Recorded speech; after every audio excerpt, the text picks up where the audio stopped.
ਵਾਹਿਗੁਰੂ ਜੀ ਕਾ ਖਾਲਸਾ ਵਾਹਿਗੁਰੂ ਜੀ ਕੀ ਫਤਿਹ। ਮੈਂ ਤੁਹਾਡੀ ਹੋਸਟ ਨੀਲਮ ਕੌਰ ਤੇ ਮੈਂ ਟੀਵੀ 84 ਦੇ ਸਾਰੇ ਦਰਸ਼ਕਾਂ ਦਾ ਦਿਲੀ ਸਵਾਗਤ ਕਰਦੀ ਹਾਂ ਪ੍ਰੋਗਰਾਮ ਸੱਚਾ ਸੱਚ ਵਿੱਚ। ਰੋਜ਼ਾਨਾ ਦੀ ਤਰ੍ਹਾਂ ਤੁਹਾਡੇ ਤੇ ਸਾਡੇ ਹਰਮਨ ਪਿਆਰੇ ਡਾਕਟਰ ਅਮਰਜੀਤ ਸਿੰਘ ਮੇਰੇ ਨਾਲ ਬੈਠੇ ਹੋਏ ਨੇ। ਆਓ ਨਾ ਮਿਲ ਕੇ ਪ੍ਰੋਗਰਾਮ ਸ਼ੁਰੂ ਕਰਦੇ ਹਾਂ ਜੀ। ਡਾਕਟਰ ਸਾਹਿਬ, ਅੱਜ 10 ਫਰਵਰੀ 2014 28 ਮਾਘ ਨਾਨਕਸ਼ਾਹੀ ਸੰਮਤ 545 ਦਾ ਦਿਨ ਹੈ। ਇਸ ਤੋਂ ਪਹਿਲਾਂ ਕਿ ਮੈਂ ਈਮੇਲਸ ਪੜ੍ਹਾਂ, ਤੁਸੀਂ ਸਾਡੇ ਦਰਸ਼ਕਾਂ ਨਾਲ ਅੱਜ ਦਾ ਕੋਈ ਅਹਿਮ ਮੁੱਦਾ ਸ਼ੇਅਰ ਕਰਨਾ ਚਾਹੁੰਦੇ ਹੋ? ਜੀ, ਅੱਜ ਦਾ ਇਹ ਪ੍ਰੋਗਰਾਮ ਜਿਹੜਾ ਅਸੀਂ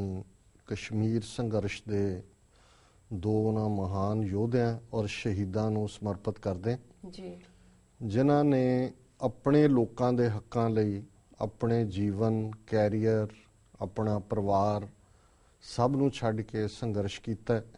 ਔਰ ਭਾਰਤੀ ਹਕੂਮਤ ਨੇ ਉਹਨਾਂ ਨੂੰ ਫਾਂਸੀ ਤੇ ਚਾੜ ਕੇ ਸ਼ਹੀਦ ਕੀਤਾ। ਔਰ ਇਹੀ ਕਾਰਨ ਹੈ ਕਿ 9, 10, 11 ਫਰਵਰੀ ਤਿੰਨੋਂ ਦਿਨ, ਕੱਲ ਦਾ ਦਿਨ ਵੀ ਔਰ ਦੋ ਪਿਛਲੇ ਬੀਤਾ 9 ਵੀ ਕਸ਼ਮੀਰਵਾਦੀ ਫੌਜ ਦੇ ਹਵਾਲੇ ਹੈ। ਸਾਰੇ ਕਸ਼ਮੀਰ ਦੇ ਵਿੱਚ ਲੋਕਾਂ ਦੀ ਆਵਾਜਾਈ ਦੇ ਉੱਤੇ ਕਰਫਿਊ ਵਰਗੀ ਸਥਿਤੀ ਬਣੀ ਹੋਈ ਹੈ ਜੀ। ਸੋਸ਼ਲ ਸਾਈਟ, ਇੰਟਰਨੈਟ, ਅਖਬਾਰਾਂ, ਹਰ ਚੀਜ਼ ਤੇ ਪਾਬੰਦੀ ਹੈ, ਕਿਉਂਕਿ ਜਦੋਂ ਹਕੂਮਤਾਂ ਇਹ ਸਮਝਦੀਆਂ ਨੇ ਕਿ ਸ਼ਾਇਦ ਉਹਨਾਂ ਨੇ ਜ਼ੁਲਮ ਕਰਕੇ ਕਿਸੇ ਆਵਾਜ਼ ਨੂੰ ਦਬਾ ਦਿੱਤਾ ਹੈ, ਕਿਸੇ ਲੋਕਾਂ ਦੇ ਨਾਇਕ ਨੂੰ ਫਾਂਸੀ ਤੇ ਲਾ ਕੇ ਕਹਾਣੀ ਖਤਮ ਕਰ ਦਿੱਤੀ ਜੀ। ਪਰ ਜਿੱਥੇ ਕੋਈ ਕੁਰਬਾਨ ਹੁੰਦਾ ਹੈ, ਸ਼ਹੀਦ ਹੁੰਦਾ ਹੈ, ਫਾਂਸੀ ਤੇ ਚੜ੍ਹਦਾ ਹੈ, ਜਿੱਥੇ ਲਹੂ ਡੁੱਲਦਾ ਹੈ, ਕਹਾਣੀ ਉੱਥੇ ਖਤਮ ਨਹੀਂ ਹੁੰਦੀ, ਕਹਾਣੀ ਉੱਥੋਂ ਸ਼ੁਰੂ ਹੁੰਦੀ। ਔਰ ਹਰ ਜ਼ਾਲਮ ਹਕੂਮਤ ਇਹ ਸਮਝਦੀ ਹੈ ਕਿ ਉਸ ਨੇ ਗੁਰੂ ਅਰਜਨ ਸਾਹਿਬ ਨੂੰ ਸ਼ਹੀਦ ਕੀਤਾ, ਜਹਾਂਗੀਰ ਨੇ, ਉਹਨੇ ਸਮਝਿਆ ਕਿ ਕਹਾਣੀ ਮੁੱਕ ਗਈ ਹੈ, ਪਰ ਉੱਥੋਂ ਕਹਾਣੀ ਸ਼ੁਰੂ ਹੋਈ। ਤੇ ਫਿਰ ਉਹ ਮੀਰੀ ਪੀਰੀ ਦੇ ਪਾਤਸ਼ਾਹ ਗੁਰੂ ਹਰਗੋਬਿੰਦ ਸਾਹਿਬ ਤੋਂ ਉਸ ਕਹਾਣੀ ਦੀ ਹੋਈ ਸ਼ੁਰੂਆਤ ਜਿਹੜੀ ਹੈ, ਉਸ ਨੇ ਮੁਗਲਿਆ ਰਾਜ ਦੀ ਜੜ ਪੁੱਟ ਕੇ ਰੱਖ ਦਿੱਤੀ। ਭਾਵੇਂ ਸਮਾਂ ਜ਼ਰੂਰ ਲੱਗਦਾ ਹੈ, ਪਰ ਕਦੇ ਵੀ ਜਿਹੜੀ ਸ਼ਹੀਦਾਂ ਦੀ ਵਿਰਾਸਤ ਹੈ ਔਰ ਇਸ ਦੇ ਜਿਹੜੇ ਦੋਵੇਂ ਹੀ ਮਜ਼ਹਬ ਨੇ, ਇਸਲਾਮ ਔਰ ਸਿੱਖੀ, ਇਸ ਦੇ ਵਿੱਚ ਰੱਬ ਤੇ ਰੱਬ ਦੇ ਨਬੀ, ਜਾਂ ਅਸੀਂ ਉਹਨਾਂ ਨੂੰ ਗੁਰੂ ਸਾਹਿਬਾਨ, 10 ਗੁਰੂ ਸਾਹਿਬਾਨ ਦੇ ਰੂਪ ਚ ਦੇਖਦੇ ਹਾਂ, ਉਹ ਹਜ਼ਰਤ ਮੁਹੰਮਦ ਸਾਹਿਬ ਨਬੀ ਨੇ। ਉਸ ਤੋਂ ਬਾਅਦ ਜੇ ਕਿਸੇ ਦਾ ਰੁਤਬਾ ਮੰਨਿਆ ਜਾਂਦਾ ਹੈ ਤੇ ਉਹ ਸ਼ਹੀਦ ਦਾ ਮੰਨਿਆ ਜਾਂਦਾ ਹੈ। ਔਰ ਸ਼ਹੀਦ ਦੇ ਲਈ ਜਿਹੜਾ ਹੈ ਉਹ ਸਦੀਆਂ ਬੀਤ ਜਾਣ, ਮਿਲੇਨੀਅਮ ਬੀਤ ਜਾਣ, ਸ਼ਹੀਦ ਹਮੇਸ਼ਾ ਇੰਸਪਾਇਰ ਕਰਦੇ ਨੇ। ਸੋ 9 ਫਰਵਰੀ ਦਾ ਉਹ ਦਿਨ ਹੈ ਜਿਸ ਦਿਨ ਅਫਜ਼ਲ ਗੁਰੂ, ਜਿਹੜਾ ਕਿ ਕਿੱਤੇ ਵਜੋਂ ਡਾਕਟਰ ਸਨ, ਡਾਕਟਰੀ ਦੀ ਪੜ੍ਹਾਈ ਕਰ ਰਹੇ ਸਨ, ਉਹਨਾਂ ਨੂੰ ਬਹੁਤ ਪਹਿਲਾਂ ਤਾਂ ਕਾਹਲੀ ਦੇ ਨਾਲ ਮੁਕੱਦਮਾ ਚਲਾਇਆ ਗਿਆ, ਪਾਰਲੀਮੈਂਟ ਤੇ ਹਮਲੇ ਦੀ ਕਹਾਣੀ ਘੜੀ ਗਈ ਔਰ ਉਸ ਦੇ ਵਿੱਚ ਉਹਨਾਂ ਨੂੰ ਫਸਾਇਆ ਗਿਆ ਝੂਠੇ ਤੌਰ ਦੇ ਉੱਤੇ। ਉਹਨਾਂ ਦਾ ਪ੍ਰੋਪਰ ਉਹਨਾਂ ਨੂੰ ਵਕੀਲ ਜਾਂ ਕੋਈ ਲੀਗਲ ਡਿਫੈਂਸ ਵੀ ਨਹੀਂ ਕਰਨ ਦਿੱਤਾ ਗਿਆ।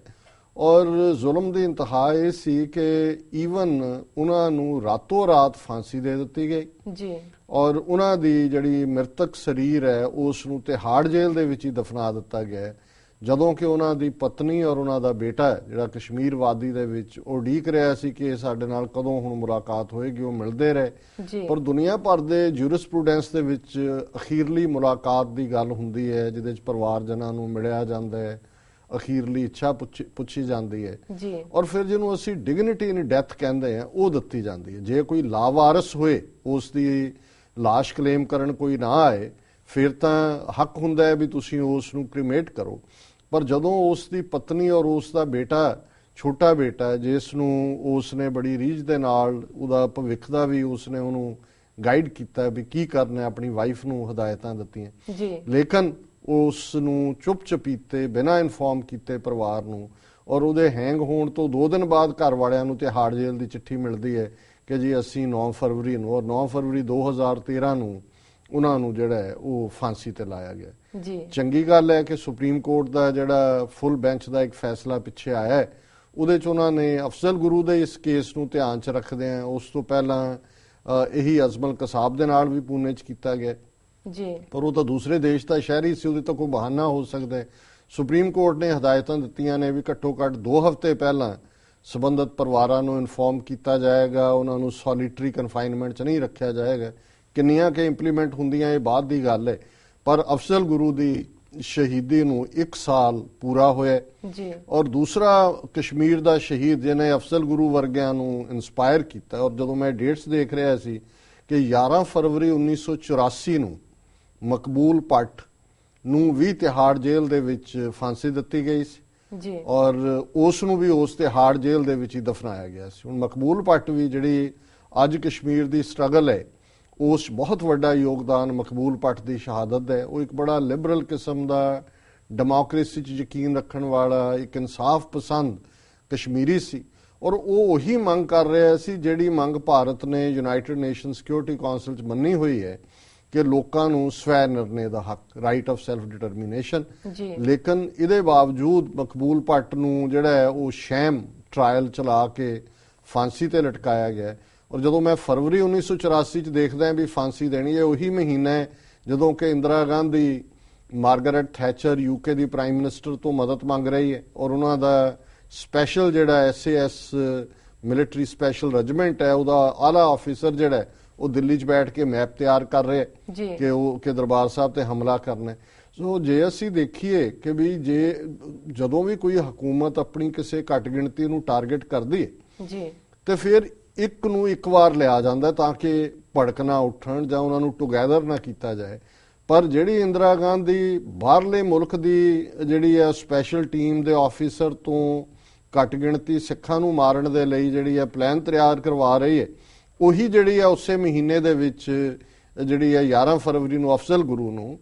ਹੈਂਗ ਕਰ ਰਹੀ ਔਰ ਅਫਜ਼ਲ ਗੁਰੂ ਦੀ ਵੀ ਜਿਹੜੀ ਹੈਂਗਿੰਗ ਸੀ, ਸ਼ਹਾਦਤ ਸੀ, ਉਹਦਾ ਇੰਪੈਕਟ ਇਹ ਹੋਇਆ ਸੀ, ਮੇਰੇ ਕੋਲ ਡਿਟੇਲਸ ਤਾਂ ਨਹੀਂ ਨੇ, ਇੰਗਲੈਂਡ ਦੇ ਵਿੱਚ ਇੰਡੀਅਨ ਡਿਪਲੋਮੈਟ ਜਿਹੜੇ ਆ ਉਹਨਾਂ ਨੇ ਕਿਡਨੈਪ ਕਰ ਲਏ ਸੀ ਕਸ਼ਮੀਰੀਆਂ ਨੇ ਔਰ ਇਹਦੋਂ ਸ਼ਾਇਦ ਇੱਕ ਜਦ ਉਹ ਮਾਰੇ ਵੀ ਗਏ ਸੀ। ਲੇਕਿਨ ਇਹ ਕਿਉਂ ਟੁਗੈਦਰਨੈਸ ਕੀਤੀ, ਇਹ ਵੀ ਇੱਕ ਲੰਬੀ ਲਾਈਨ ਹੈ ਕਿ ਕਿਵੇਂ ਕਸ਼ਮੀਰੀਆਂ ਔਰ ਸਿੱਖਾਂ ਦਾ ਫੇਟ ਆਪਸ ਦੇ ਵਿੱਚ ਜੁੜਿਆ ਹੋਇਆ ਔਰ ਚੰਗੀ ਗੱਲ ਹੈ। ਅੱਜ ਜਦੋਂ ਮੈਂ ਸਵੇਰੇ ਉੱਠਦੇ ਹਾਂ ਪਹਿਲੀ ਈਮੇਲ ਦੇਖੀ ਦਲ ਖਾਲਸਾ ਦੀ ਕਿ ਬੀਤੇ ਕੱਲ ਦਿੱਲੀ ਦੇ ਵਿੱਚ ਕਸ਼ਮੀਰੀਆਂ ਔਰ ਸਿੱਖਾਂ ਵੱਲੋਂ ਜਿਹੜਾ ਇੱਕ ਸਾਂਝਾ ਸੈਮੀਨਾਰ ਕੀਤਾ ਗਿਆ, ਅਫਜ਼ਲ ਗੁਰੂ ਨੂੰ ਜਿਹੜੀ ਹੈ ਉਹ ਟ੍ਰਿਬਿਊਟ ਦਿੱਤੀ ਗਈ ਔਰ ਉਹਦੇ ਵਿੱਚ ਦਲ ਖਾਲਸਾ ਦੇ ਸੈਕਟਰੀ ਜਨਰਲ ਕੰਵਰਪਾਲ ਸਿੰਘ, ਅਕਾਲੀ ਦਲ ਪੰਚ ਪ੍ਰਧਾਨੀ ਦੇ ਭਾਈ ਹਰਪਾਲ ਸਿੰਘ ਚੀਮਾ ਉਹ ਵੀ ਐਜ਼ ਏ ਸਪੀਕਰ ਸੀ ਔਰ ਪ੍ਰੋਫੈਸਰ AR ਗਿਲਾਨੀ ਜਿਨ੍ਹਾਂ ਨੂੰ ਕੋ-ਐਕਿਊਜ਼ਡ ਬਣਾਇਆ ਗਿਆ ਸੀ ਅਫਜ਼ਲ ਗੁਰੂ ਦੇ ਨਾਲ। ਜੇ ਸੁਪਰੀਮ ਕੋਰਟ ਦੇ ਵਿੱਚ ਉਹਨਾਂ ਨੂੰ ਥੋੜੀ ਰਾਹਤ ਨਾ ਮਿਲਦੀ ਤਾਂ ਅੱਜ ਉਹ ਸੈਮੀਨਾਰ 'ਚ ਬੋਲਣ ਵਾਲੇ ਨਾ ਹੁੰਦੇ, ਉਹ ਵੀ 9 ਫਰਵਰੀ ਨੂੰ ਅਫਜ਼ਲ ਗੁਰੂ ਦੇ ਨਾਲ ਲਟਕਾਏ ਹੁੰਦੇ। ਦਿੱਲੀ ਯੂਨੀਵਰਸਿਟੀ ਦੇ ਪ੍ਰੋਫੈਸਰ ਜਿਨ੍ਹਾਂ ਨੂੰ ਝੂਠੇ ਕੇਸ ਦੇ ਵਿੱਚ ਫਸਾਇਆ ਗਿਆ ਸੀ, ਉਹ ਵੀ ਉਹਨਾਂ ਨੇ ਵੀ ਉਸ ਸੈਮੀਨਾਰ ਦੇ ਵਿੱਚ ਪਾਰਟਿਸਿਪੇਸ਼ਨ ਕੀਤੀ। ਇੱਕ ਬੀਬੀ ਜਿਹੜੀ ਮੁਸਲਮਾਨ ਕਸ਼ਮੀਰੀ ਬੀਬੀ ਹਿਜਾਬ ਜਿਨ੍ਹਾਂ ਨੇ ਸਿਰ ਤੇ ਬੰਨੇ, ਉਹ ਵੀ ਉਹਦੇ ਸਪੀਕਰ ਨੇ, ਨਾਮ ਮੈਨੂੰ ਭੁੱਲ ਗਿਆ। ਸੋ ਇਹ ਵੀ ਇੱਕ ਬਹੁਤ ਚੰਗੀ ਗੱਲ ਹੈ ਔਰ ਉੱਥੋਂ ਦੇ ਆਪਣੇ ਸਿੱਖ ਐਕਟਿਵਿਸਟ ਨਾਲ ਮੇਰੀ ਗੱਲ ਹੁੰਦੀ ਸੀ, ਮੈਂ ਕਿਹਾ ਵੀ ਇਹ ਬਹੁਤ ਚੰਗੀ ਗੱਲ ਹੈ। ਇੱਕ ਜ਼ਮਾਨਾ ਸੀ ਵੀ ਜਦੋਂ ਅਸੀਂ 1991-92 'ਚ ਇੱਥੇ ਪ੍ਰੋਟੈਸਟ ਕਰਨੇ ਚਾਹੇ, ਅਸੀਂ ਕਸ਼ਮੀਰੀਆਂ ਨੂੰ ਚਾਹੁੰਦੇ ਸੀ ਵੀ ਸਾਨੂੰ ਜੁਆਇਨ ਕਰਨ ਤੇ ਉਹ ਥੋੜਾ ਹਿਚਕਿਚਾਉਂਦੇ ਸੀ, ਸਾਡੇ ਨਾਲ ਨਹੀਂ ਸੀ ਹੋਣਾ ਚਾਹੁੰਦੇ। ਉਹਦੇ ਦੋ ਕਾਰਨ ਸੀ। ਇੱਕ ਤਾਂ ਮੁੱਖ ਤੌਰ ਤੇ ਇਹ ਸੀ ਕਿ ਉਹ ਸਮਝਦੇ ਸੀ ਵੀ ਉਹਨਾਂ ਦਾ ਕੇਸ ਸਪੈਸ਼ਲ ਕੇਸ ਹੈ ਕਿਉਂਕਿ ਯੂਨਾਈਟਿਡ ਨੇਸ਼ਨ ਸਿਕਿਉਰਿਟੀ ਕਾਉਂਸਲ ਨੇ ਮਤੇ ਕੀਤੇ ਹੋਏ ਨੇ ਕਸ਼ਮੀਰ ਦੇ ਵਿੱਚ ਰਾਏਸ਼ੁਮਾਰੀ ਦੇ ਜਾਂ ਪਲੇਬਿਸਾਈਡ ਦੇ, ਤੇ ਸਾਡਾ ਉਹਨਾਂ ਨੂੰ ਲੱਗਦਾ ਸੀ ਅਸੀਂ ਤਾਂ ਦੇਸ਼ ਤੋੜਨ ਵਾਲੇ, ਏਕਤਾ ਅਖੰਡਤਾ ਤੋੜਨ ਵਾਲੇ ਆ, ਇਸ ਲਈ ਉਹਨਾਂ ਦਾ ਕੇਸ ਡਿਲੂਟ ਨਾ ਹੋਏ। ਇੱਕ ਇਹ ਕਾਰਨ ਸੀ। ਦੂਸਰਾ ਮੈਂ ਸਮਝਦਾ ਹਾਂ ਵੀ ਥੋੜਾ ਬਹੁਤ ਜਿਸ ਕਿਸਮ ਦਾ ਜਦੋਂ ਕਸ਼ਮੀਰ ਦੇ ਵਿੱਚ ਜ਼ੁਲਮ ਕਰਦੇ ਕਰਵਾਉਂਦੇ ਨੇ, ਸਿੱਖ ਆਫੀਸਰ ਵੀ ਆਰਮੀ ਦੇ ਵਿੱਚ ਸਿੱਖ ਨੇ, ਬਹੁਤੇ ਨਾ ਸੀ, ਥੋੜੇ ਨੇ, ਕਈ ਵਾਰ ਕਰ ਕੋਈ ਰਿਹਾ ਹੁੰਦਾ, ਖਾਤੇ ਉਹਨਾਂ ਦੇ ਪੈਂਦਾ, ਤੇ ਕਈ ਵਾਰ ਜਿਹੜੇ ਆਪਣੇ ਲੋਕਾਂ ਨੂੰ ਮਾਰਨ ਲਈ ਤਿਆਰ ਨੇ। ਪੰਜਾਬ ਪੁਲਿਸ ਦਾ ਹਾਲ ਦੇਖ ਲਓ, 90% ਸਿੱਖ ਨੇ ਉਹਦੇ 'ਚ, ਤੇ ਜਿਹੜੇ ਆਪਣਿਆਂ ਨੂੰ ਮਾਰਨ ਲੱਗੇ ਇੱਕ ਤਨਖਾਹਦਾਰ, ਇੱਕ ਮਰਸਨਰੀ ਨੇ, ਉੱਥੇ ਕਿਹੜੀ ਮਰਸੀ ਕਰਦੇ ਨੇ। ਸੋ ਇਹ ਵੀ ਇੱਕ ਕਾਰਨ ਸੀ। ਪਰ ਮੈਂ ਸਮਝਦਾ ਵੀ ਸਮੇਂ ਦੇ ਨਾਲ ਪਿਛਲੇ 20-22 ਸਾਲ ਦੇ ਵਿੱਚ ਇਹ ਮੈਚਿਓਰਿਟੀ ਆਈ ਹੈ, ਇੱਥੇ ਵੀ ਆਈ। ਅਸੀਂ ਫਿਰ ਬਹੁਤ ਸਾਰੇ ਸਾਂਝੇ ਪ੍ਰੋਟੈਸਟ ਸੈਮੀਨਾਰ, ਉਹਨਾਂ ਦੇ ਸੈਮੀਨਾਰ 'ਚ ਮੈਂ ਸਪੀਕਰ ਵੀ ਰਿਹਾ ਔਰ ਮੈਨੂੰ ਬੜੀ ਖੁਸ਼ੀ ਹੋਈ ਕਿ ਵੀ ਅੱਜ ਜਦੋਂ ਕਿ ਅਫਜ਼ਲ ਗੁਰੂ ਨੂੰ ਇੱਕ ਟੈਰਰਿਸਟ ਬਣਾ ਕੇ ਪਾਰਲੀਮੈਂਟ ਤੇ ਹਮਲਾ ਔਰ ਦੂਜਾ ਬਿਲਕੁਲ ਨੈਗੇਟ ਕੀਤਾ ਹੋਇਆ, ਜਿੱਥੇ ਕਸ਼ਮੀਰ ਵਾਦੀ ਦੇ ਲੋਕ ਖਲੋਤੇ ਨੇ ਕਿ ਸਰਕਾਰ ਨੂੰ ਉੱਥੇ ਕਰਫਿਊ ਲਾਉਣਾ ਪਿਆ, ਉੱਥੇ ਸਿੱਖਾਂ ਨੇ ਵੀ ਆਪਣੇ ਕਸ਼ਮੀਰੀ ਭਰਾਵਾਂ ਦਾ ਸਾਥ ਦਿੱਤਾ ਔਰ ਇੱਕ ਸਾਂਝਾ ਸੈਮੀਨਾਰ ਆਰਗੇਨਾਈਜ਼ ਕੀਤਾ। ਇਹਦੇ ਲਈ ਉਹ ਵਧਾਈ ਦੇ ਹੱਕਦਾਰ ਨੇ। ਇੱਕ ਗੱਲ ਜਿਹੜੀ ਮੈਂ ਸਮਝਦਾ ਕਿਉਂਕਿ ਕਸ਼ਮੀਰ ਦੇ ਹਵਾਲੇ ਨਾਲ ਇਹ ਗੱਲ ਹੋ ਰਹੀ ਹੈ, ਪਾਕਿਸਤਾਨ 'ਚ ਵੀ ਜਿਹੜੀ ਅੱਜ ਕੱਲ੍ਹ ਮੁੱਖ ਖਬਰ ਹੈ, ਕਿਉਂਕਿ ਪਾਕਿਸਤਾਨ ਦੇ ਵਿੱਚ ਇੱਕ ਤਹਿਰੀਕੇ ਤਾਲਿਬਾਨ, ਇੱਕ ਤਾਂ ਤਾਲਿਬਾਨ ਅਫਗਾਨਿਸਤਾਨ 'ਚ ਨੇ ਜਿਹੜੇ ਅਮਰੀਕਾ ਜਾਂ ਨੈਟੋ ਨੂੰ ਬਾਹਰ ਕੱਢਣ ਦੇ ਲਈ ਲੜ ਰਹੇ ਨੇ ਅਫਗਾਨਿਸਤਾਨ 'ਚੋਂ, ਔਰ ਆਲਰੇਡੀ 2014 'ਚ ਅਮਰੀਕਾ ਨੇ ਉੱਥੋਂ ਨਿਕਲਣ ਦਾ ਐਲਾਨ ਕੀਤਾ ਹੋਇਆ। 90,000 ਦੇ ਕਰੀਬ ਉੱਥੇ ਸੋਲਜਰ ਅਮਰੀਕਾ ਤੇ ਨੈਟੋ ਦੇ ਨੇ। ਪਰ ਇੱਕ ਪਾਕਿਸਤਾਨ ਦੇ ਵਿੱਚ ਵੀ ਇੱਕ ਐਸੀ ਤਹਿਰੀਕ ਖੜੀ ਹੋ ਗਈ, ਤਹਿਰੀਕੇ ਤਾਲਿਬਾਨ, ਜਿਹੜੇ ਚਾਹੁੰਦੇ ਨੇ ਕਿ ਪਾਕਿਸਤਾਨ ਦਾ ਸੰਵਿਧਾਨ ਜਿਹੜਾ ਕਿ ਜ਼ਾਹਰ ਹੈ ਕਿ ਮਾਡਰਨ ਕਨਸਟੀਟਿਊਸ਼ਨ ਔਰ ਸ਼ਰੀਅਤ ਦਾ ਵੀ ਉਹਦੇ ਚ ਵੱਡਾ ਐਲੀਮੈਂਟ ਹੈ, ਪਰ ਉਹ ਚਾਹੁੰਦੇ ਨੇ ਵੀ ਇਹ ਸਾਰਾ ਸੰਵਿਧਾਨ ਖਤਮ ਕਰਕੇ, ਕਨਸਟੀਟਿਊਸ਼ਨ ਖਤਮ ਕਰਕੇ, ਆਇਨ ਖਤਮ ਕਰਕੇ ਪਾਕਿਸਤਾਨ ਦਾ ਜਿਹੜਾ ਮੁਲਕ ਹੈ ਉਸ ਨੂੰ ਸ਼ਰਈ ਕਾਨੂੰਨ ਦੇ ਥੱਲੇ, ਸ਼ਰਅ ਦੇ ਕਾਨੂੰਨ ਦੇ ਥੱਲੇ ਚਲਾਇਆ ਜਾਏ। ਔਰ ਉਹਨਾਂ ਨੇ ਬਹੁਤ ਸਾਰੇ ਹਮਲੇ ਕੀਤੇ ਨੇ ਪਾਕਿਸਤਾਨ ਦੇ ਅੰਦਰ, ਔਰ ਕਈ ਪਿਛਲੇ ਦਿਨਾਂ 'ਚ ਵੀ ਇੱਕ ਅਟੈਕ ਦੇ ਵਿੱਚ ਜਿਹੜਾ ਪਾਕਿਸਤਾਨ ਦੇ ਲੈਫਟੀਨੈਂਟ ਜਨਰਲ ਰੈਂਕ ਦਾ ਆਲਾ ਆਫੀਸਰ ਮਾਰਿਆ ਗਿਆ, ਹੋਰ ਫੌਜੀ ਵੀ ਜਿਹੜੇ ਨੇ ਉਹ ਸ਼ਹੀਦ ਹੋਏ। ਸੋ ਇਸ ਹਾਲਾਤ ਦੇ ਮੱਦੇਨਜ਼ਰ ਉਹਨਾਂ ਨੇ ਜਿਹੜਾ ਆਪਣਾ ਇੱਕ ਇੰਨਾ ਡਰ ਔਰ ਖੌਫ ਬਣਾਇਆ ਹੋਇਆ, ਔਰ ਪਾਕਿਸਤਾਨ ਦੀ ਗਵਰਨਮੈਂਟ ਨੇ ਇਹ ਸ਼ਾਇਦ ਕਿਸੇ ਹੱਦ ਤੱਕ, ਹੁਣ ਅੰਦਰੂਨੀ ਕਹਾਣੀ ਕੀ ਹੈ ਇਹ ਤਾਂ ਜਾਂ ਉਹ ਜਾਣਦੇ ਨੇ ਜਾਂ ਹੋਰ, ਉਹਨਾਂ ਨਾਲ ਗੱਲਬਾਤ ਦਾ ਜਿਹੜਾ ਦੌਰ ਸ਼ੁਰੂ ਕੀਤਾ। ਇਹ ਉਹਨਾਂ ਦਾ ਅੰਦਰੂਨੀ ਮਸਲਾ ਹੈ, ਅਸੀਂ ਇਸ ਬਾਰੇ ਕੁਝ ਨਹੀਂ ਕਹਿਣਾ ਚਾਹੁੰਦੇ ਕਿ, ਲੇਕਿਨ ਸਾਨੂੰ ਇਹ ਲੱਗਦਾ ਹੈ ਵੀ ਬਹੁਤ ਵਾਰ, ਕਿਉਂਕਿ ਪਾਕਿਸਤਾਨ ਦੀ ਆਰਮੀ ਦਾ ਜਦੋਂ ਨੁਕਸਾਨ ਹੋਇਆ ਔਰ ਇਸ ਲੈਵਲ ਦੇ ਆਲਾ ਆਫੀਸਰ ਦਾ, ਤੇ ਉਹਨਾਂ ਨੇ ਆਲਰੇਡੀ ਬੰਨੂ ਤੋਂ ਅੱਗੇ ਜਿਹੜਾ ਸਾਰਾ ਪਾਰਟ ਹੈ ਉਸ ਨੂੰ ਕਲੀਅਰ ਕਰਵਾ ਕੇ ਫੌਜੀ ਕਾਰਵਾਈ ਦੀ ਜਿਹੜੀ ਹੈ ਉਹ ਪੂਰੀ ਆਪਣੀ ਤਿਆਰੀ ਕੀਤੀ ਹੋਈ ਸੀ। ਐਂਡ ਉਸ ਵੇਲੇ ਪਾਕਿਸਤਾਨ ਦੀ ਸਰਕਾਰ ਜਿਹੜੀ ਕਿ ਕਿਸੇ ਹੱਦ ਤੱਕ ਸਾਊਦੀ ਅਰੇਬੀਆ ਦਾ ਪ੍ਰਭਾਵ ਵੀ ਕਬੂਲਦੀ ਹੈ, ਉਹਨਾਂ ਨੇ ਉਹਨਾਂ ਦੇ ਨਾਲ ਗੱਲਬਾਤ ਦਾ ਸੱਦਾ ਦਿੱਤਾ, ਉਹਨਾਂ ਦਾ ਡੈਲੀਗੇਸ਼ਨ ਆਇਆ। ਪਰ ਜਦੋਂ ਤੁਸੀਂ ਕੰਪੋਜੀਸ਼ਨ ਦੇਖਦੇ ਹੋ ਉਹਨਾਂ ਦੇ ਡੈਲੀਗੇਸ਼ਨ ਦੀ ਵੀ, ਉਹਨਾਂ ਨੇ ਆਪਣਾ ਕੋਈ ਹਾਇਰ ਲੈਵਲ ਤਹਿਰੀਕ ਤਾਲਿਬਾਨ ਨੇ ਉਹਦੇ 'ਚ ਨੁਮਾਇੰਦੇ ਨਹੀਂ ਦਿੱਤੇ ਹੋਏ, ਉਹਨਾਂ ਦੇ C ਕਲਾਸ ਜਾਂ D ਕਲਾਸ ਜਿਹੜੇ ਨੇ ਉਹਨਾਂ ਨੂੰ ਗੱਲਬਾਤ ਲਈ ਤੋਰਿਆ, ਔਰ ਉਹ ਵੀ ਕਹਿੰਦੇ ਜੀ ਅਸੀਂ ਗੱਲ ਅੱਗੋਂ ਪੁੱਛ ਕੇ ਦੱਸਾਂਗੇ ਜੀ ਤੁਹਾਨੂੰ। ਤੇ ਇਧਰ ਪਾਕਿਸਤਾਨੀ ਗਵਰਨਮੈਂਟ ਦੇ ਵੀ ਜਿਹੜੇ ਡੈਲੀਗੇਸ਼ਨਸ ਨੇ ਉਹ ਵੀ ਕੋਈ ਇਲੈਕਟਿਡ ਅਫੀਸ਼ੀਅਲ ਨਹੀਂ ਹੈ। ਸੋ ਜ਼ਾਹਰ ਹੈ ਵੀ ਉਹਨਾਂ ਦੀ ਤਾਂ ਸਟ੍ਰੈਟਜੀ ਸਮਝ ਆ ਸਕਦੀ ਹੈ ਤਾਲਿਬਾਨ ਦੀ, ਕਿ ਉਹ ਟਾਈਮ ਬਾਏ ਕਰਨਾ ਚਾਹੁੰਦੇ ਨੇ, ਕਿਉਂਕਿ ਜਦੋਂ ਫੌਜ ਆਪਣੀ ਆਈ ਤੇ ਆਂਦੀ ਹੈ ਫਿਰ ਉਹਨਾਂ ਨੂੰ ਵੀ ਪਤਾ ਹੈ ਉੱਥੇ ਵੀ ਫੌਜ ਕੀ ਕਰੇਗੀ ਅਲਟੀਮੇਟਲੀ, ਜਿਨ੍ਹਾਂ ਦੇ ਤੁਸੀਂ ਬੰਦੇ ਮਾਰੇ ਨੇ। ਸੋ ਅਸੀਂ ਇਹ ਸਮਝਦੇ ਹਾਂ ਵੀ ਪਾਕਿਸਤਾਨ, ਜਿਵੇਂ ਮੈਂ ਹਮੇਸ਼ਾ ਇਹ ਕਹਿੰਦਾ ਵੀ ਸਾਡਾ ਹਮਸਾਇਆ ਮੁਲਕ ਹੈ, ਹਮਸਾਇਆ ਇੰਡੀਆ ਦਾ ਨਹੀਂ ਖਾਲਿਸਤਾਨ ਦਾ,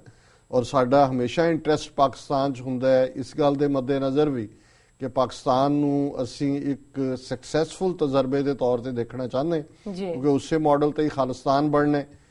ਸੈਪਰੇਟ ਨੇਸ਼ਨ। ਜਿਵੇਂ ਕਾਇਦੇ ਆਜ਼ਮ ਨੇ ਕਿਹਾ ਸੀ ਕਿ ਮੁਸਲਮਾਨ ਜਿਹੜੇ ਨੇ ਉਹ ਇੱਕ ਅਲੱਗ ਨੇਸ਼ਨ ਨੇ ਵਿਦਨ ਇੰਡੀਆ,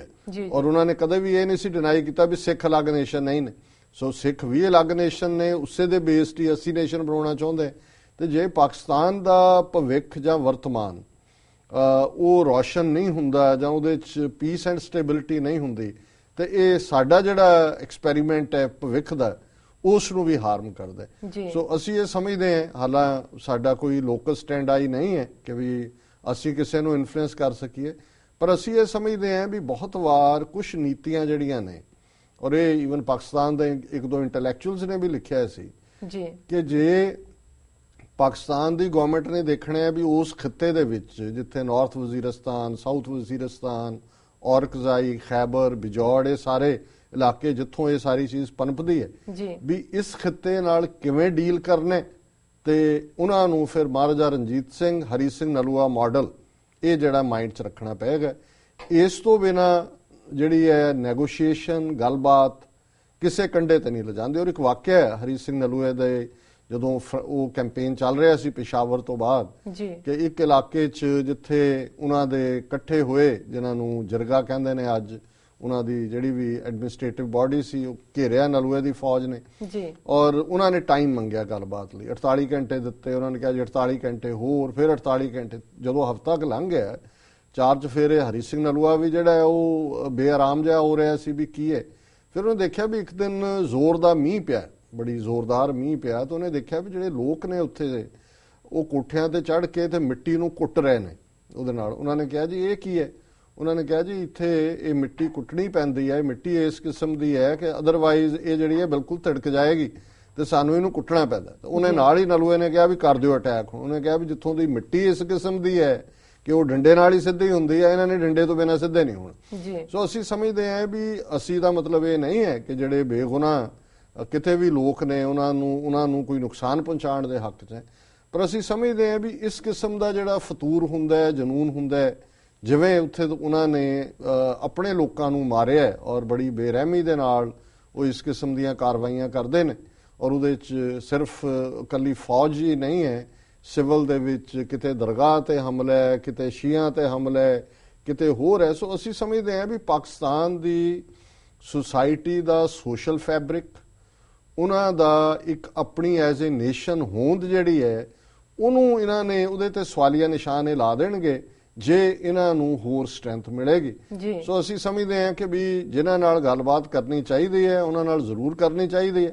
ਪਰ ਜਿਨ੍ਹਾਂ ਦੀ ਓਵਰਆਲ ਟ੍ਰੇਨਿੰਗ ਹੀ ਡੰਡੇ ਦੀ ਹੋਏ ਜੀ, ਉੱਥੇ ਡੰਡੇ ਤੋਂ ਬਿਨਾ ਜਿਵੇਂ ਇੱਕ ਅਖਾਣ ਹੈ ਸਾਡੇ ਪਾਸੇ ਵੀ ਕਿ ਲਾਤੋਂ ਕੇ ਭੂਤ ਬਾਤੋਂ ਸੇ ਨਹੀਂ ਮਾਨਤੇ। ਉਹ ਸ਼ਾਇਦ ਭੂਤ ਕੱਢਣ ਵਾਲੇ ਹੋਣੇ ਨੇ ਤਾਂ ਹੀ ਭੂਤ ਕੱਢਣ ਵਾਲੇ ਕੁੱਟਦੇ ਵੀ ਹੈ ਕਿ ਜੀ ਇਹ ਭੂਤ ਬੜਾ ਸਖਤ ਹੈ, ਕੁੱਟ-ਕੁੱਟ ਕੇ ਭਜਾ ਰਹੇ। ਸੋ ਅਸੀਂ ਸਮਝਦੇ ਹਾਂ ਵੀ ਜਿੱਥੇ ਇਸ ਕਿਸਮ ਦੀ ਦਹਿਸ਼ਤਗਰਦੀ ਹੁੰਦੀ ਹੈ, ਜਿਨ੍ਹਾਂ ਨੇ ਬੇਗੁਨਾਹ ਮਾਰਨ ਲੱਗਿਆ ਕੋਈ ਕਿਰਕ ਨਹੀਂ ਕਿ ਫਿਰ ਪਤਾ ਨਹੀਂ ਕਿਹਦੇ ਵੀ ਹੈਸਟ ਤੇ ਕੌਣ ਕੰਮ ਕਰਦਾ ਹੈ, ਕੌਣ ਅਸਲੀ ਹੈ, ਕੌਣ ਨਕਲੀ ਹੈ। ਸੋ ਅਸੀਂ ਸਮਝਦੇ ਹਾਂ ਵੀ ਇਹ ਜਿਹੜੀ ਵੀਕ ਲਾਈਨ ਲੈ ਰਹੀ ਹੈ ਪਾਕਿਸਤਾਨ ਦੀ ਗਵਰਨਮੈਂਟ ਜੀ,